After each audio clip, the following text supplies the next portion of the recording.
Hello everyone, welcome to Homeschool. This is Nalini. I teach chemistry for class 8, 9, 10 and 11, 12. Mainly I started with ICSE syllabus for class 8, 9 and 10. And I teach chemistry keeping competitive exams in our mind.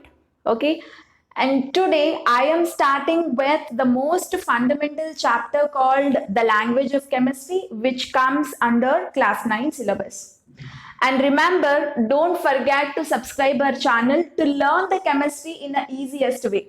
And I keep connecting every concept to a real life instances or situations. So you will definitely enjoy learning chemistry and to understand every concept in a detailed way, you have to subscribe our channel.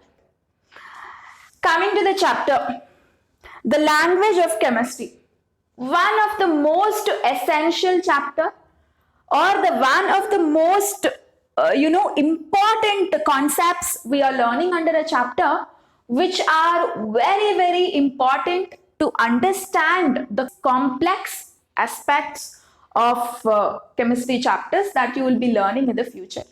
Okay, so it's very important to understand them. And the chapter itself says the language of chemistry. The terms, the symbols, the illustrations, and the pictures that we use it in chemistry is very much different. And as a student of chemistry, it is our duty to understand the meanings of those terms, symbols, and whatever we use it in chemistry. Okay, so here I have an overview of the chapter. That means what and all you are going to learn in a chapter is there on a board. Okay, so the first and foremost, we learn something about the elements. Okay, the very basic idea about the elements and the symbols. How did the symbols come from and how do we write the symbols? What way we have to write the symbols? And what is the significance of the symbols? What information does a symbol can give for a reader? All that we are going to learn. This is our first concept of the chapter. And the next concept is about compounds. I am going to tell you the meaning of a compound, how compounds are formed, and how to write the formulae for the compounds. Okay, why we have to write a formulae? So what does a formulae is giving us? What is that formulae telling us about a compound? All that we are learning under this particular heading. And the third most important thing that is very much essential to understand every aspect of chemistry is the valency. Okay, so there are various meanings for valency, all that we are going to learn. And with the help of valency, we can write the chemical formulae for the compounds. And that method also I am going to teach you under this particular heading. Okay, to write the chemical formulae, definitely you must know a concept called valency. So both the concepts are interlinked here. If you know this, you can work it on this. Otherwise, you cannot work it on this. And next concept is writing names of chemical formulae.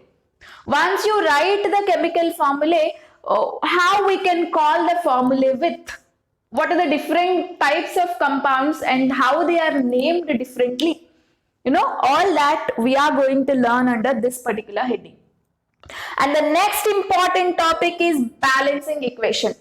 And I am going to teach you a super duper trick to balance a chemical equation where you will enjoy balancing chemical equations. 100%. Here.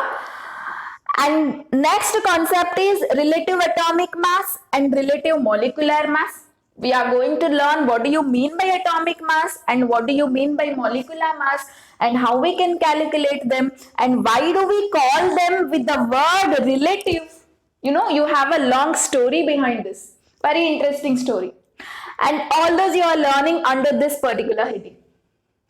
Lastly, we have something called percentage composition, where it is completely numerical based and you will be solving lots of numericals on this particular concept, and this is very important for board examination point of view, also for competitive exams also. Okay, see, all the concepts are very basic concepts that you will observe under this particular chapter, and each and every concept is very, very, very important to understand in detail. Okay, so let us start with the first concept, symbols and elements. First and foremost, let us speak about the meaning of the term element. Okay, and before we go for the concept of element, let us understand what we learn under a branch of science called chemistry.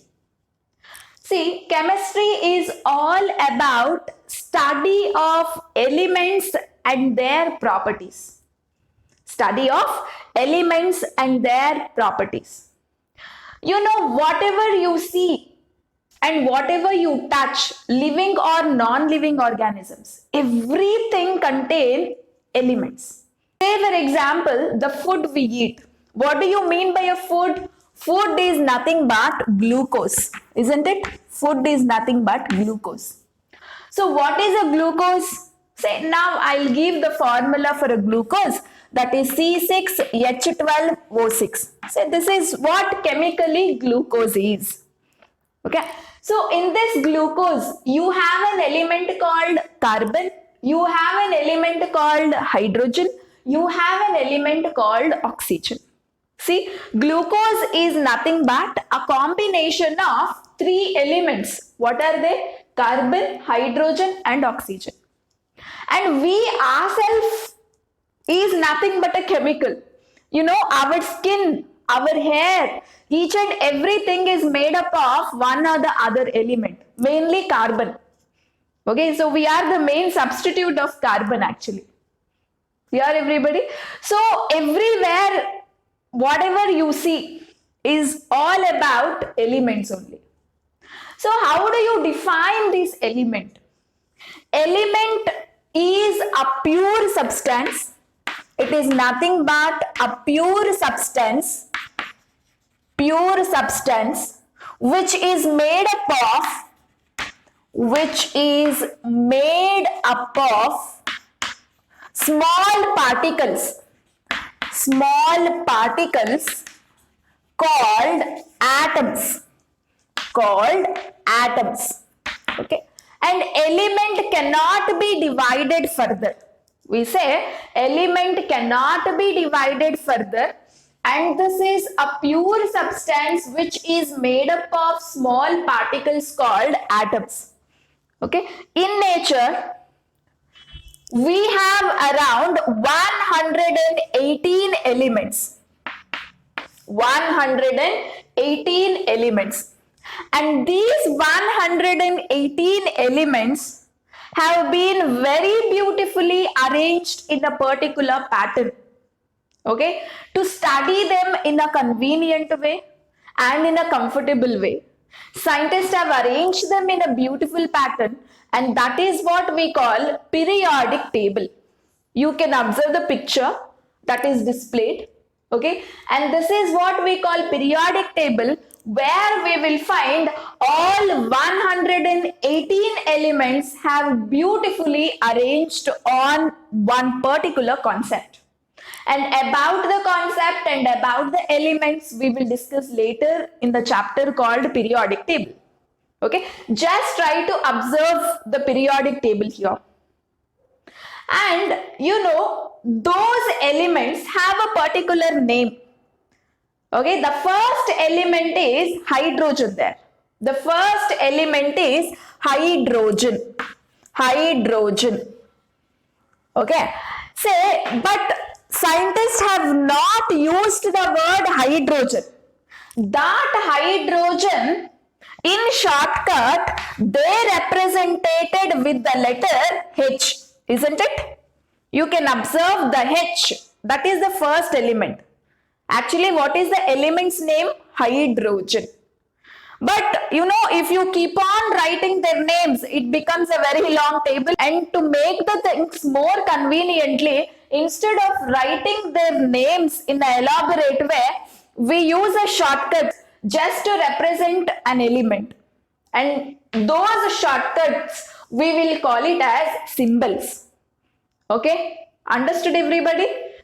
Symbol. How do you define a symbol now? Symbols represent elements. Symbols represent elements. Okay, in shortcut, in short form, I can say symbol is nothing but it is a way of representing element in short form. Way of representing element in short form is called symbols. Okay, and you must be wondering why hydrogen called with the letter H and why oxygen called with the letter O. Okay, silicon called with the letters Si. Cobalt was called with the letter CO. And the story behind these symbols I am going to explain you now. Okay, first and foremost, there was a person called John Dalton. He used figurative symbols to represent the elements. He used figurative symbols. Figurative symbols to represent the elements. Say for example, he called this symbol for oxygen. Okay, so according to him, if you just put one circle, you know it means the element oxygen. And to represent hydrogen, he used this particular symbol. Okay, this symbol was called as hydrogen. Long back. This was long back. Okay, and you know, this was the thing. He kept it for the element nitrogen. Nitrogen. And this was the symbol. He kept it for sulfur. He kept it for sulfur. You know, so representing element in the form of pictures. This was called as oxygen. This symbol is for hydrogen. This symbol is for nitrogen, and this symbol is for sulfur. And you see, it's quite complicated thing to remember. And how many symbols do you remember for 118 elements? You know, it's not that much easy to remember if you use symbols like this. Yes or no? So that is the reason another scientist came. He is nothing but Berzelius. Berzelius. Okay, very famous scientist, Berzelius. And what he said is, the first point he said was, use the first letter of the name of the element. Okay, to give a symbol for an element, just take the first letter from the name. Okay, so I'll write here first letter. First letter can be taken from the name. From the name. For example, carbon is there. Okay, so what is the first letter here? So symbol can be C. Similarly, sulfur is there. Sulfur is there. So what is the first letter in a name? Yes. So you can consider the symbol yes, he said. Okay, you can take the first letter from the name. For example, for carbon we use C, sulfur we use S. But the problem is, you know, what about the elements like cobalt and silicon? Observe the elements cobalt and silicon.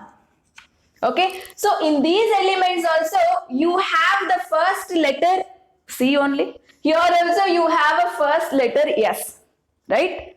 See, already C you have used for carbon. Yes, you have used for sulfur. You can't use it for cobalt also. If you use it, it leads a confusion, isn't it? So what you would do in this case? So he said, in that case, take 2 letters from the name, he said. Okay, so if this is the case, say if another element is there with the name, the same letter that you have already given for some other element, then you consider the 2 letters as a symbol, he said. Okay, so here you can use the symbol CO for cobalt and you can use the symbol Si for silicon. Okay, you can't just use C because you have already given it for carbon. You can't just use S because you have already given it for sulfur. So in that case, two starting letters you have to take from the name. So cobalt symbol is CO, silicon symbol is Si. Okay, and now the problem is, like, you have an element like copper, and what do you do here? See, you can't take C because that C you have already given for carbon. You can't take first two letters CO because CO has already been given for cobalt. Then what you would do in this case? See, the Latin word for copper is cuprum. It is cuprum. Okay. In that case, what he said is, take the first two letters of Latin name, he said. Okay. So every element has its own Latin name actually. So in the Latin name, first two letters you take, he said. So the symbol for copper is Cu. Okay. So similarly, there is an element sodium. Okay. So sodium in the Latin word, we will call it as natrium. So the symbol for sodium is actually Na. Symbol for sodium is Na. Okay. It is not SO or S. Okay. S you cannot take because S is already there for the element sulfur. Okay. Then in that case, what you have to do? Just consider the Latin name and the first two letters of the Latin name, you should take it as a symbol. And this is how every element has got a symbol, and with the help of symbols only, they have been arranged very beautifully in the form of periodic table. Okay. And now let us learn what is the importance of these symbols. See, the moment we write a symbol S, it is understood that this S is a symbol for the element sulfur, isn't it? Element sulfur. Okay, so it gives an information about which element it is. The moment you write S, it is nothing but a sulfur. The moment you write Al, it is nothing but aluminium. So it talks about a particular element. Okay, and the moment you write yes, it means about a single atom. About a single atom. Okay, I already told you element is made up of so many atoms. The moment you write one S, just S, it means you are talking about a single atom. Okay, a single atom. And you know, the moment you write a single S, it also means that you are talking about the mass of a single atom. Mass of a single atom. Actually, we will call it as atomic mass also. We will call it as atomic mass also, and scientists have already calculated mass of single atoms of all elements, and they have mentioned it in periodic table. Okay, atomic mass of sulfur is 32. Anyway, as of now, you no need to remember the atomic masses of all elements. I'm just telling about the importance of symbol here. So the moment you write a single S, for chemist, this single S means it is about a single atom. And for chemist, the moment you write this S, it means that the atomic mass of sulfur you are talking about, that is about 32. Okay, so this is the information that you will get to know whenever you write a symbol for a particular element. Okay, for a common person, when you write S, it is just a matter of alphabet, one of the alphabet, that's it. But for chemist, the S means the S is about a particular element. Which element? Sulfur. But when you write S2 or S6 or S8, you know, S is nothing but sulfur only. But this sulfur is there in combination with some other atom. I mean, some other atom means another sulfur atom. S2 means 2 sulfur atoms joined together. S6 means 6 sulfur atoms joined together. S8 in the sense 8 sulfur atoms joined together. Okay, but here you have a differentiation between single S and these S's. Yes or no? So symbol will clearly tell you whether something is an atom or it is there in a molecular form. Clear, everybody? And the moment you write a single S, you know, it means you're talking about mass of one single atom. Okay, whenever you write single S, then atomic mass is 32. But whenever you write S2, you know, this will not have a mass that is equal to 32. It will have something else. Got to know? So this is the clear information that can be given by symbols. And this is all about symbols, element, and its importance. Now we will talk about compound and, you know, chemical formulae of a compound. So what do you mean by a compound? Compound is nothing but, it is a pure substance which is made up of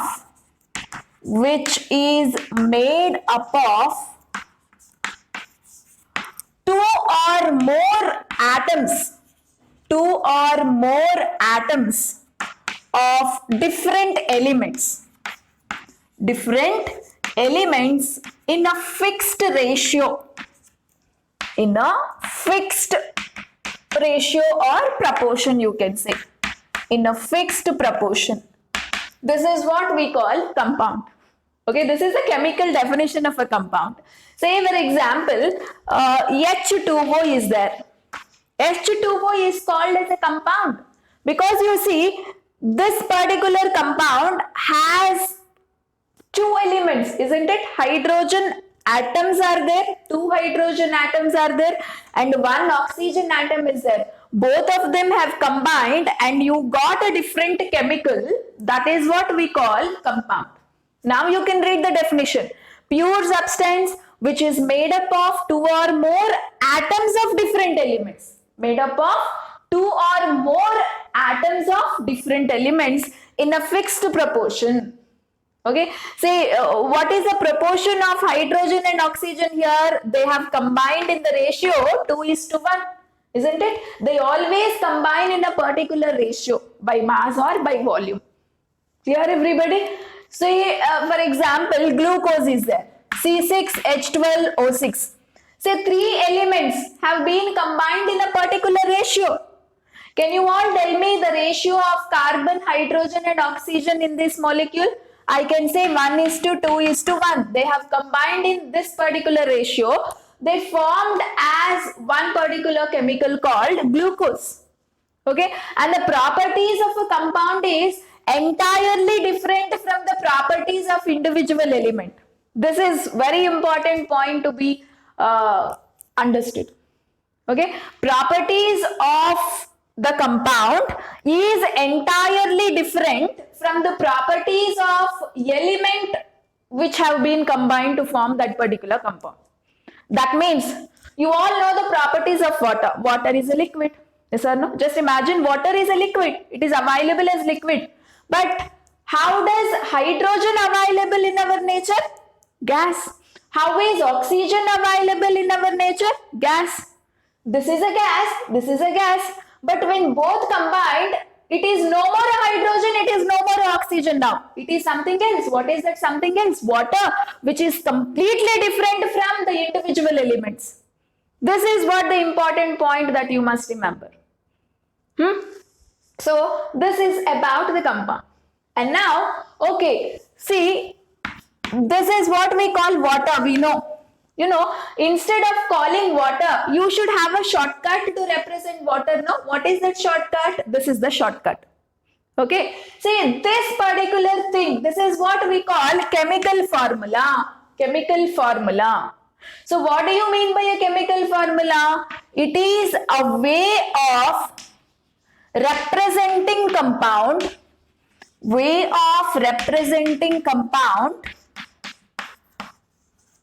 the help of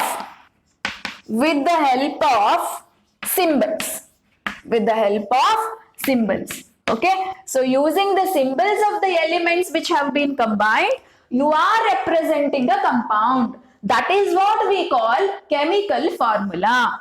This is a compound. This is a compound. Water is a compound which has been formed from the combination of hydrogen and oxygen. Okay, so how do you tell that in shortcut? By writing this. So the chemical formula will give you an idea about what elements have been combined to form this particular compound and in what ratio they have combined. You know, this is the information given by chemical formula. So chemical formula has got a significant role in understanding the concepts of chemistry. Okay, all compounds we cannot write them with the names. You know, it takes a longer time and it's a complicated thing also.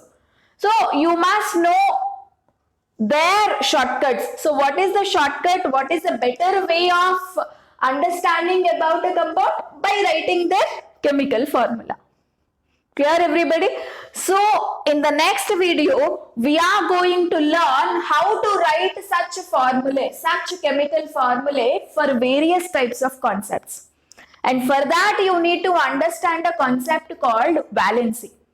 So we are talking about valency in my next video. If you like our video, please like it, share it and subscribe for more updates to learn it in a easier way. Thank you.